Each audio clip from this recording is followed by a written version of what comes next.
दोस्तों, बाइबल कहती है आकाश ईश्वर की महिमा का वर्णन कर रहा है और आकाश मंडल उसकी हस्तकला को प्रकट कर रहा है। दिन से दिन बातें करता है और रात को रात ज्ञान सिखाती है। मित्रों, यह सत्यवचन कार्यक्रम है और मैं आपका इस कार्यक्रम में सहृदय स्वागत करता हूं। जो कथन आपने अभी सुना वह परमेश्वर के कार्य को आम मानव तक या आम मानव पर प्रदर्शित करता है। बहुत से लोग जो परमेश्वर के बारे में विचार कभी नहीं करते हैं, वे प्रश्न करते हैं कि परमेश्वर कहाँ है।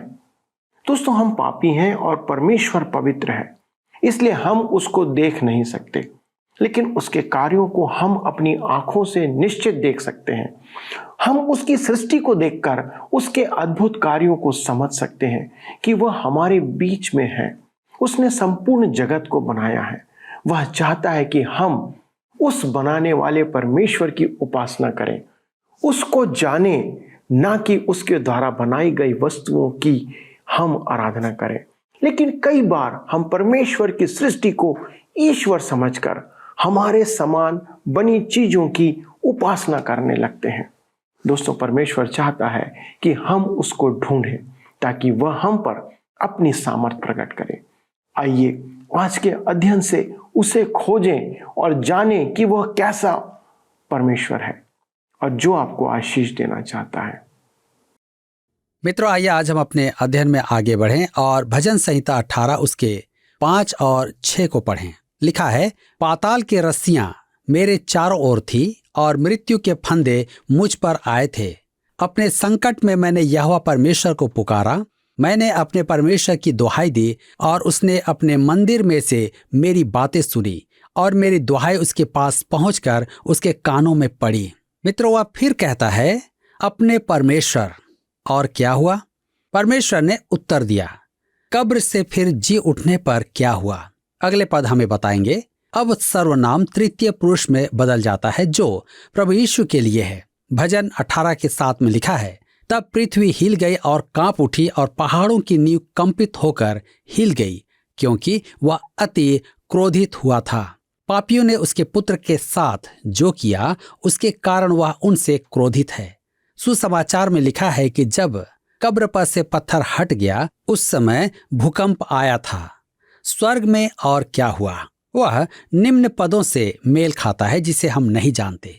भजन 18 उसके 8 से 11 में लिखा है, उसके नथनों से धुआं निकला और उसके मुंह से आग निकलकर भस्म करने लगी, जिससे कोयले दहक उठे। वह स्वर्ग को नीचे झुकाकर उतर आया और उसके पांव तले घोर अंधकार था। वह करूब पर सवार होकर उड़ा, वरन पवन के पंखों पर सवारी करके वेग से उड़ा। उसने अंधियारे को अपने छिपने का स्थान और अपने चारों ओर मेघों के अंधकार और आकाश की काली घटाओं का मंडप बनाया। यीशु के क्रूसीकरण के समय अंधकार छा गया था। यह सब किसने किया था? भजन 18 के 13 में लिखा है, तब यहोवा आकाश में गरजा और परमप्रधान ने अपनी वाणी सुनाई, ओले और अंगारे। इस भजन के आरंभ में सर्वनाम मेरे का प्रयोग हुआ था। तदुपरांत पद 7 में वह परमेश्वर के कामों का वर्णन करता है। अब इस अगले पद में वह और मैं का उल्लेख है। व्याकरण अनुसार यह उचित ना हो, परंतु वह एक सा ही है, वह और मैं। भजन 18 उसके 16 से 17 में लिखा है, उसने ऊपर से हाथ बढ़ाकर मुझे थाम लिया और गहरे जल में से खींच लिया। उसने मेरे बलवंत शत्रु से और उनसे जो मुझसे घृणा करते थे मुझे छुड़ाया, क्योंकि वे अधिक सामर्थी थे। ध्यान दीजिए, उसने मेरे बलवंत शत्रु से मुझे छुड़ाया। आपको और मुझे परमेश्वर के साथ व्यक्तिगत और सक्रिय संबंध की कैसी आवश्यकता है। हम उसके साथ बंधन बना लें। उसने हमें शत्रु से छुड़ाया। क्या आज आपको सहायता की आवश्यकता है? क्या आज आपको साथी की आवश्यकता है? मैं आपको एक का नाम बताना चाहता हूं। वह आपका साथ कभी नहीं छोड़ेगा। वह आपको कभी अकेला नहीं छोड़ेगा। वह आपको कभी नहीं त्यागेगा। मत्ती रचित सुसमाचार 28 अध्याय के 20 पद में उसने कहा कि वह संसार के अंत तक हमारे साथ रहेगा। यही कारण है कि मैं किसी की अपेक्षा केवल उसी पर निर्भर करता हूं। यही कारण है कि आप मनुष्य की अपेक्षा उसी पर निर्भर करें। भजन 118 के 8 में लिखा है, यहोवा की शरण लेनी मनुष्य पर भरोसा रखने से उत्तम है। भजन 18 के 48 में आगे लिखा है, और मुझे मेरे शत्रुओं से छुड़ाया है, तू मुझको मेरे विरोधियों से ऊंचा करता और उपद्रवी पुरुष से बचाता है। उपद्रवी पुरुष मेरे विचार में शैतान है। भजन 18 उसके 49 और 50 में लिखा है, इस कारण मैं जाति जाति के सामने तेरा धन्यवाद करूंगा और तेरे नाम का भजन गाऊंगा। वह अपने ठहराए हुए राजा का बड़ा उद्धार करता है। वह अपने अभिषिक्त दाऊद पर और उसके वंश पर युगानुयुग करुणा करता रहेगा। आज परमेश्वर हम पर दया करता है। यह अद्भुत भजन परमेश्वर की स्तुति के साथ समाप्त होता है। आपके मुंह में और मेरे मुंह में, आपके जीवन में और मेरे जीवन में, आपके और मेरे मन में सदा परमेश्वर की स्तुति होती रहे। भजन संहिता 107 उसके 1 और 2 में लिखा है, यहोवा का धन्यवाद करो क्योंकि वह भला है, उसकी करुणा सदा की है। यहोवा के छुड़ाए ऐसा ही कहें जिन्हें उसने शत्रु के हाथ से दाम देकर छुड़ा लिया है। यदि मुक्ति पाने वाले न कहें कि परमेश्वर भला है तो संसार में कोई भी नहीं कहेगा। मुक्ति पाए हुओं को तो कहना ही होगा। हमें ऐसा कहने वाले मनुष्यों की आवश्यकता है। मित्रों, भजन 19 में हम आते हैं, जिसका विषय है परमेश्वर का प्रकाशन, सृष्टि में उसकी आज्ञाओं में और मसीह में उसका आविर्भाव। इस भजन को सृष्टि का एक महान भजन कह सकते हैं। इस भजन को विद्वानों ने 2 भागों में विभाजित किया है, सृष्टि एवं व्यवस्था में यहोवा का प्रगटीकरण। परंतु मैंने इस भजन को 3 भागों में विभाजित करने का प्रयास किया है, जगत की सृष्टि, आज्ञाएं, मसीह। मेरे विचार में उद्धार, मुक्ति और परमेश्वर के अनुग्रह में परमेश्वर का विशेष स्थान है, और हम परमेश्वर के प्रगटीकरण को उसकी सृष्टि, उसकी आज्ञाओं और मसीह में उसके अनुग्रह में उपस्थित देखेंगे। परमेश्वर ने उचित समझा कि बस इतना ही मनुष्य पर प्रकट करे, परंतु मेरे विचार में उसने अपने विषय में हमें जानकारी देना समाप्त नहीं किया है। यह दाऊद का एक और भजन है और प्रेरित वचन भी यही कहता है। लेख में ही देखते हैं कि विभाजन किया हुआ है। पद 1 से 6 पहला भाग है, जिसमें परमेश्वर के लिए मूल भाषा में एल काम में लिया गया है, जिसका अर्थ है सर्वशक्तिमान। वह सृष्टि में सर्वशक्तिमान है। उत्पत्ति 1 अध्याय के 1 पद में लिखा है कि आदि में एलोहिम, एल का वह वचन, ने आकाश और पृथ्वी की रचना की। अर्थात एलोहिम सृजनहार परमेश्वर का नाम है। दूसरा भाग पद 7 से आरंभ होता है। यहोवा की व्यवस्था खरी है। यहाँ उसे यहोवा कहकर संबोधित किया गया है, जो 7 बार आया है, और अंत में उसे चट्टान और उद्धार करने वाला भी कहा गया है।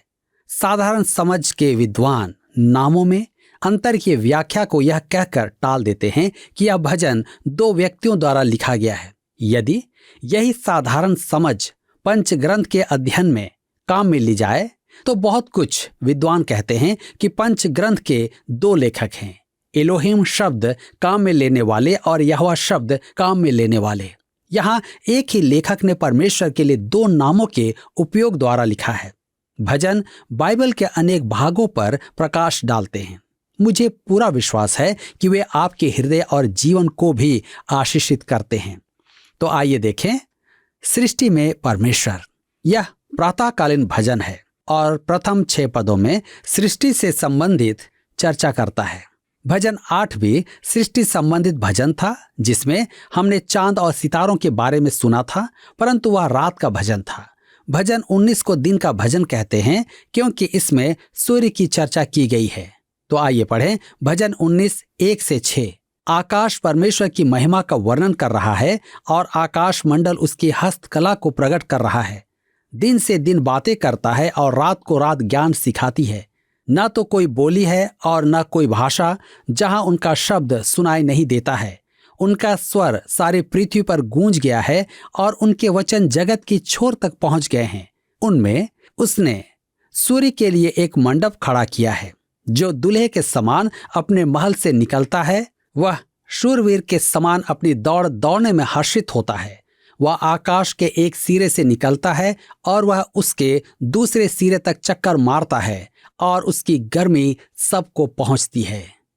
मैं आपके साथ डॉक्टर अर्नोसी गवलिन का अनुवाद बांटना चाहता हूं, जो मेरे शिक्षकों में से एक हैं और उनमें मुझे बहुत भरोसा है।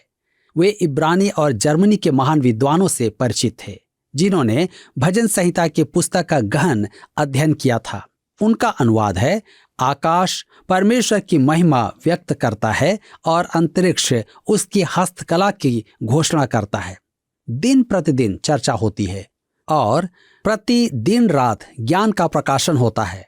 न भाषा है न शब्द है, परंतु उसकी आवाज सुनाई जाती है। उनका क्रम संपूर्ण जगत में फैला है और पृथ्वी की छोर तक उनका वचन है। उनके मध्य उसने सूर्य का तंबू स्थापित किया है। सूर्य दूल्हे के समान निकलता है, जैसे दूल्हा अपने कक्ष से बाहर आता है। वह एक बलवंत पुरुष के समान आनंदित है, जैसे कि वह दौड़ की तैयारी में है। उसका चलना आकाश की छोर से आरंभ होता है और अंत तक पहुंचता है और उसकी गर्मी से कोई नहीं छिपा है। मेरे मित्रों, यह एक अद्भुत भजन है। आकाश परमेश्वर की महिमा का वर्णन कर रहा है। इसी बात को पौलुस रोमियो के पत्र 1 अध्याय के 20 पद में इस प्रकार कहता है, उसके अनदेखे गुण अर्थात उसकी सनातन सामर्थ्य और परमेश्वरत्व जगत की सृष्टि के समय से उसके कामों के द्वारा देखने में आते हैं, यहाँ तक कि वे निरुत्तर हैं। आकाश मंडल परमेश्वर की बुद्धि का वर्णन करते हैं, वे उसके सामर्थ्य का वर्णन करते हैं और मेरे विचार में वे परमेश्वर की योजना और उद्देश्य का वर्णन भी करते हैं। आरंभ ही से सृष्टि मनुष्य के लिए जो परमेश्वर की निमित्त है, परमेश्वर की प्रारंभिक गवाह है। मेरे मित्रों, कलीसिया की प्रत्येक विश्वास अभिव्यक्ति में, प्रेरितों के विश्वास वचन में भी सृष्टि की निर्मित विशिष्ट रूप से पिता परमेश्वर द्वारा की गई कहा गया है। परंतु जब नए नियम में आप आते हैं तो देखते हैं कि सृष्टि निर्मित को विस्तार पूर्वक बताया गया है। तो आप पाएंगे कि यह कहना उचित नहीं कि पिता परमेश्वर आकाश और पृथ्वी का सृजनहार है। पृथ्वी की रचना में त्रिएकत्व क्रियाशील था। सच तो यह है कि इब्रानी का शब्द एलोहिम बहुवचन है, जो परमेश्वर के त्रिएकत्व को प्रकट करता है। नए नियम में कहा गया है कि प्रभु यीशु सृजन कार्य का कर्ता था और पवित्र आत्मा ने फिर से चमकाया और उसको फिर नया किया। उत्पत्ति अध्याय 1 और पद 2 में लिखा है कि परमेश्वर का आत्मा जल पर मंडराता था। प्रेरित यूहन्ना कहता है कि आदि में वचन था और वचन परमेश्वर के साथ था और वचन परमेश्वर था। सब कुछ उसी के द्वारा सृजा गया और उसके बिना एक भी सृजित वस्तु सृजी नहीं गई। यूहन्ना 1 अध्याय 1 से 3 पद। आदि में वचन था और वचन परमेश्वर के साथ था और वचन परमेश्वर था। यही आदि में परमेश्वर के साथ था। सब कुछ उसी के द्वारा उत्पन्न हुआ और जो कुछ उत्पन्न हुआ उसमें से कोई भी वस्तु उसके बिना उत्पन्न न हुई। यही प्रभु मसीह है। यीशु के बारे में कुलुस्सियों की पत्री में कहा गया है, कुलुस्सियों की पत्री 1 के 16 में, क्योंकि उसी में सारी वस्तुओं की सृष्टि हुई, स्वर्ग की हो अथवा पृथ्वी की, देखी या अनदेखी, क्या सिंहासन, क्या प्रभुताएं, क्या प्रधानताएं, क्या अधिकार, सारी वस्तुएं उसी के द्वारा और उसी के लिए सृजी गई हैं। प्रभु यीशु सृष्टि की रचना में एक कर्ता था। इफिसियों को लिखे पत्र का पहला अध्याय बताता है कि त्रिएकत्व के सभी सदस्य हमारे छुटकारे में सहकर्मी थे। पिता परमेश्वर ने इसकी योजना बनाई, पुत्र ने उसका मूल्य चुकाया और पवित्र आत्मा उसकी रक्षा करता है। यह परमेश्वर की सृष्टि पर भी लागू होता है। पिता परमेश्वर ने इस संसार की योजना बनाई, पुत्र ने योजना को पूरा किया और उसने ही उसका छुटकारा किया और पवित्र आत्मा आज तक इस सृष्टि पर मंडराता है। यह एक रोचक बात है कि सूर्य मुख्य है और उसकी तुलना दूल्हे से की गई है जो अपने घर से निकल रहा है। जब मैं यरूशलेम गया था तब प्रतिदिन जैतून के पर्वत पर से सूर्योदय होता देखता था। यरूशलेम पर प्रकाश पड़ता देखता कैसा मनोहर होता है। नगर पनाह पर, पहले ऊंचे स्थानों पर, सियोन पर्वत पर उपस्थित दाऊद की कब्र पर भी सूर्य की किरणें पड़ती हैं। तदुपरांत इमारतों पर और फिर मंदिर पर। बड़ा ही रोमांचक दृश्य है जो एक और दूल्हे का स्मरण कराता है। प्रभु यीशु मसीह धार्मिकता का सूर्य, एक दिन वह इस पृथ्वी पर महिमा में आएगा, परंतु अपने आगमन से पूर्व वह अपनी कलीसिया को इस संसार से उठा लेगा। वह चमकता हुआ भोर का सितारा है। भोर का चमकता हुआ सितारा सूर्योदय से पूर्व प्रकट होता है। यह सृष्टि का कैसा अद्भुत चित्रण है, इसके तुल्य और कुछ नहीं। यह अति अद्भुत भजन सृष्टि का चित्रण करता है। अब हम देखते हैं अपनी आज्ञाओं में परमेश्वर। भजन 19 उसके 7 से 11 में लिखा है, यहोवा की व्यवस्था खरी है, वह प्राण को बहाल कर देती है। यहोवा के नियम विश्वास योग्य हैं, साधारण लोगों को बुद्धिमान बना देते हैं। यहोवा के उपदेश सिद्ध हैं, हृदय को आनंदित कर देते हैं। यहोवा की आज्ञा निर्मल है, वह आंखों में ज्योति ले आती है। यहोवा का भय पवित्र है, वह अनंत काल तक स्थिर रहता है। यहोवा के नियम सत्य और पूरी रीति से धर्ममय हैं। वे तो सोने से और बहुत कुंदन से भी बढ़कर मनोहर हैं। वे मधु से और टपकने वाले छत्ते से भी बढ़कर मधुर हैं। उन्हीं से तेरा दास जिताया जाता है, उनके पालन करने से बड़ा ही प्रतिफल मिलता है। यहाँ भी मैं डॉक्टर गैबलिन का अनुवाद सुनाना चाहता हूँ। यहोवा की व्यवस्था सिद्ध है, आत्मा को पुनर्जीवित करती है। यहोवा की गवाही निश्चित है और बुद्धिमान को विनम्र बनाती है। यहोवा का विधान उचित है, मन को प्रफुल्लित कर देता है। यहोवा की आज्ञा खरी हैं और आंखों को खोल देती हैं। यहोवा का भय संपूर्ण धार्मिकता है, सदा तक बना रहता है। यहोवा का न्याय सत्य है और न्याय सम्मत है। सोने वरन शुद्ध सोने से अधिक चाहने योग्य और शहद वरन शहद के छत्ते से अधिक मधुर है। उनके द्वारा तेरा दास सचेत किया जाता है और उनका पालन करने से महान प्रतिफल मिलता है। अब देखिए वह आज्ञाओं के बारे में क्या कहता है। पहली बात, वे खरे हैं। व्यवस्था से हमारा उद्धार नहीं है, क्योंकि वह खरी है और हम नहीं। हम उसमें खरे नहीं उतर सकते। व्यवस्था में कोई बुराई नहीं है। पौलुस ने परमेश्वर के अनुग्रह के पक्ष में व्यवस्था के लिए कहा, रोमियो के पत्र 7 उसके 12 से 14 पद में, इसलिए व्यवस्था पवित्र है और आज्ञा भी ठीक और अच्छी है। तो क्या वह जो अच्छी थी मेरे लिए मृत्यु ठहरी? कदापि नहीं, परंतु पाप उस अच्छी वस्तु के द्वारा मेरे लिए मृत्यु का उत्पन्न करने वाला हुआ कि उसका पाप प्रकट हो और आज्ञा के द्वारा पाप बहुत ही पापमय ठहरे। हम जानते हैं कि व्यवस्था तो आत्मिक है, परंतु मैं शारीरिक और पाप के हाथ बिका हुआ हूँ। व्यवस्था में कोई बुराई नहीं है, परंतु हमारे लिए वह मृत्यु उत्पन्न करती है, क्योंकि हमारे साथ कोई गंभीर समस्या है। व्यवस्था तो हमें इसलिए दी गई थी कि हमें परमेश्वर के समक्ष पापी होने का बोध हो। व्यवस्था खरी है। दूसरी बात देखते हैं, यहोवा के उपदेश सिद्ध हैं। परमेश्वर नई नैतिकता अपना ले, इस पर निर्भर न रहे। परमेश्वर मनोविज्ञान के नए विचारों का अध्ययन नहीं कर रहा है और न ही वह न्यायाधीशों के निर्णय सुन रहा है। परमेश्वर तो पाप का दंड देगा, उसने कह दिया है कि वह ऐसा करेगा। परमेश्वर के उपदेश सिद्ध हैं, दंड आ रहा है, आज्ञाएं इसे प्रकट करती हैं। तीसरी बात है, यहोवा के उपदेश सिद्ध हैं। अब कोई कहे कुछ आज्ञाओं को मैं पसंद नहीं करता। हो सकता है कि आपको पसंद ना हो, परंतु परमेश्वर को वे पसंद हैं, वे उचित हैं। उन्हें उचित कौन बनाता है? मेरा समाजशास्त्र का प्राध्यापक कहता था, कौन निर्धारित करेगा कि सही क्या है? आप कैसे जानेंगे कि सही क्या है? उस समय तो मैं इसका उत्तर नहीं जानता था, परंतु अब जानता हूं कि परमेश्वर ही है जो निर्धारित करता है कि सही क्या है। यह उसका संसार है, उसी ने इसकी रचना की है, उसी ने नियम बनाए हैं। संभव है कि आपको गुरुत्वाकर्षण का नियम अच्छा नहीं लगता है, परंतु मैं आपको परामर्श देता हूं कि उसके साथ मूर्खता ना निभाएं, अर्थात आप 10 मंजिल से ना कूद जाएं। परमेश्वर आपके लिए गुरुत्वाकर्षण का नियम नहीं बदलेगा, वह सबके लिए है, नहीं है क्या? चौथी बात, यहोवा की आज्ञा निर्मल है। निश्चय ही वे निर्मल हैं। वे आपके लिए कुछ करेंगे, आपको विनम्र बनाएंगे और आपका उत्थान करेंगे। पांचवी बात, यहोवा का भय पवित्र है।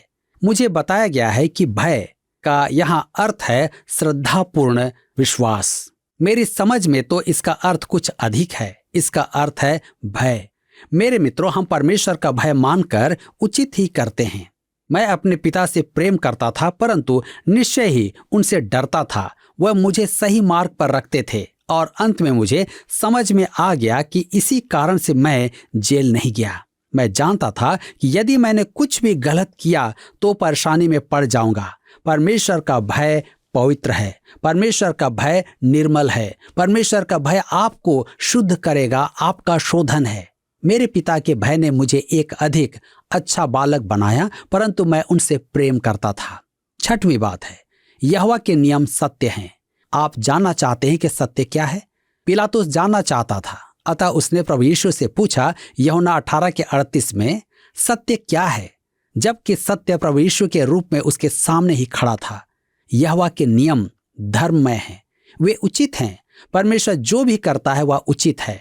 यह एक महान गद्यांश है। हमें परमेश्वर के संपूर्ण वचन से प्रेम रखना सीखना है। मुझे अनेक पत्र प्राप्त हुए क्योंकि लोगों का यह विचार था कि मैं 10 आज्ञाओं के पक्ष में नहीं हूं। क्यों? मैं तो उनके विरोध में नहीं हूं। वे अति उत्तम आज्ञाएं हैं। मैं स्वयं के विरोध में हूं क्योंकि मैं उनका पालन नहीं कर सकता। यदि आप उनका पालन कर सकते हैं तो आप परमेश्वर से कह सकते हैं कि वह आपको जगह दे और आप उसके साथ बैठ जाएं, क्योंकि आपने अपने प्रयासों द्वारा उनका पालन किया है। परंतु परमेश्वर कहता है कि आप उनका पालन करने में असमर्थ हैं और मैं परमेश्वर से सहमत हूं। उसने मुझसे कहा कि मैं अपने आप से उनका पालन नहीं कर सकता। मैं उसकी बात मानता हूं। मुझे उसके पास पापी के रूप में ही आना होगा। अब हम देखेंगे मसीह में परमेश्वर का अनुग्रह। अब हम मसीह में परमेश्वर का अनुग्रह देखते हैं। भजन 19 उसके 12 से 14 में, अपनी भूल चूक को कौन समझ सकता है? मेरे गुप्त पापों से तू मुझे पवित्र कर। तू अपने दास को ढिठाई के पापों से भी बचाए रख। वे मुझ पर प्रभुता करने ना पाएं, तब मैं सिद्ध हो जाऊंगा और बड़े अपराधों से बचा रहूंगा। मेरे मुंह के वचन और मेरे हृदय का ध्यान तेरे सम्मुख ग्रहण योग्य हो। हे यहोवा परमेश्वर, मेरी चट्टान और मेरे उद्धार करने वाले। ध्यान दीजिए, अपनी भूल चूक को कौन समझ सकता है? ऐसा कौन है? मैं बहुत बहानेबाजी करता हूं। मेरी पत्नी कहती है कि मैं तर्क करना सीखूं। सच तो यह है कि मैं इसमें बहुत अच्छा हूं। मैं बहाने बना सकता हूं, परंतु परमेश्वर उसे स्वीकार नहीं करता है। परमेश्वर कहता है कि आप अपनी भूल को समझ नहीं सकते हैं। उसकी बात माने कि आप पापी हैं। मेरे गुप्त पापों से तू मुझे पवित्र कर। गुप्त पाप आज अनेकों की समस्या है। ये स्वयं से ही गुप्त रखते हैं। वे सोचते हैं कि वे पापी नहीं हैं। तू अपने दास को ढिठाई के पाप से भी बचाए रख और मैं बड़े पापों से बचा रहूंगा। आप जानते हैं कि बड़ा पाप क्या है? प्रभु यीशु मसीह का परित्याग। वह प्रभु जो इस भजन में प्रकट किया गया है। आज भजनकार को सुने। यह पद आप विश्वासियों की प्रार्थना में अनेक बार सुनते हैं। मेरे मुंह के वचन और मेरे हृदय का ध्यान तेरे सम्मुख ग्रहण योग्य हो। हे यहोवा परमेश्वर, मेरी चट्टान और मेरे उद्धार करने वाले। दाऊद का बल कौन था? प्रभु यीशु। उसका मुक्तिदाता कौन था? प्रभु यीशु। वह मेरा भी बल और मुक्तिदाता है। वह परमेश्वर के अनुग्रह द्वारा यह बना। यह भजन कितना और कैसा अद्भुत है। मेरे मित्रों, आज मैं आपके सम्मुख में यह चुनौती रखना चाहता हूं कि क्या आप आज गुप्त पाप से जूझ रहे हैं? यदि हां, तो परमेश्वर के निकटता में आएं। वह आपको क्षमा करेगा। मित्रों, हमने आज जाना और देखा कि दाऊद हमारे समान ही एक साधारण मनुष्य था, लेकिन उसने परमेश्वर को इतनी गहराई से महसूस किया जिसे वह अपने गीतों के द्वारा प्रकट करता है। क्या हम ऐसे परमेश्वर के सन्मुख ना झुकें? मैं सोचता हूं कि शायद हम ऐसा नहीं करेंगे जैसे हम लोग कई दिनों से या कई समय से करते आ रहे हैं। दोस्तों, मेरा विश्वास है कि आपको और मुझको परमेश्वर के साथ एक व्यक्तिगत और महत्वपूर्ण संबंध बनाने की आवश्यकता है।